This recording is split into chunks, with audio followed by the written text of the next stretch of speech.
किसी राजा का एक भक्त और विश्वास पात्र एक बंदर था। राजा ने उस बंदर को अपना अंगरक्षक नियुक्त कर रखा था और उसे राजमहल में कहीं भी बेरोक टोक जाने की अनुमति थी।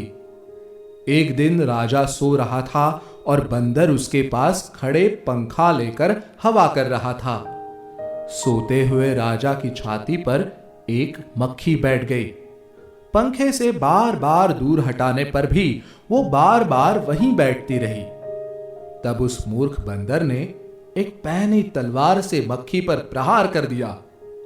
मक्खी तो उड़ गई, परंतु राजा की छाती के 2 टुकड़े हो गए और राजा वहीं मर गया। इसीलिए कहते हैं, मूर्ख से मित्रता हानिकारक हो सकती है। वहीं दूसरी ओर एक नगर में एक विद्वान ब्राह्मण रहता था, जो परिस्थितियों के कारण चोर बन गया था। एक बार दूसरे नगर से 4 ब्राह्मण वहां आए।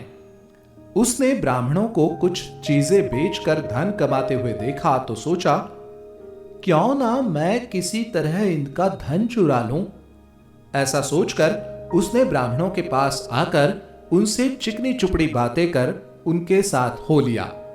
ब्राह्मणों ने अपने सारे कमाए हुए धन से बहुमूल्य रत्न खरीदे और उन्हें एक पोटली में रखकर कपड़ों के अंदर अपनी जांघ में बांध लिया। चोर ने ये सब देखकर सोचा कि वो उनके किसी तरह साथ हो लेता है, जिससे वो मौका देखकर उनके रत्न चुरा सके। उसने किसी तरह मीठी मीठी बातें करके उनको अपने साथ ले चलने के लिए मना लिया। रास्ते में उन 5 को देखकर कौवे चिल्लाए, अरे किरातों, दौड़ो दौड़ो, बड़े धनवान जा रहे हैं, इनको मार कर इनका सारा धन छीन लो। किरातों ने कौवों की बात सुनी तो उनको घेर लिया और उनके सारे सामान को देखा, पर उन्हें कुछ भी धन नहीं मिला।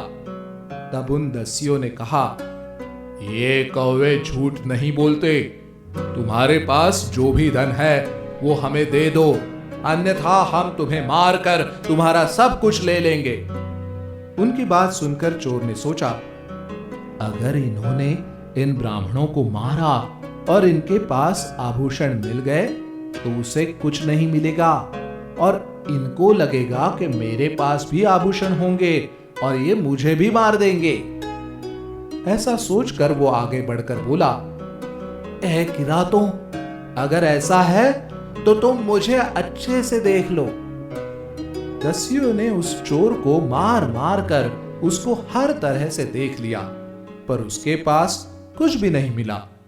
तब चोरों को लगा कि बाकी ब्राह्मणों के पास भी कुछ नहीं होगा और उन्होंने उनको जाने दिया। इस प्रकार एक बुद्धिमान शत्रु ने उन ब्राह्मणों के प्राणों की रक्षा की।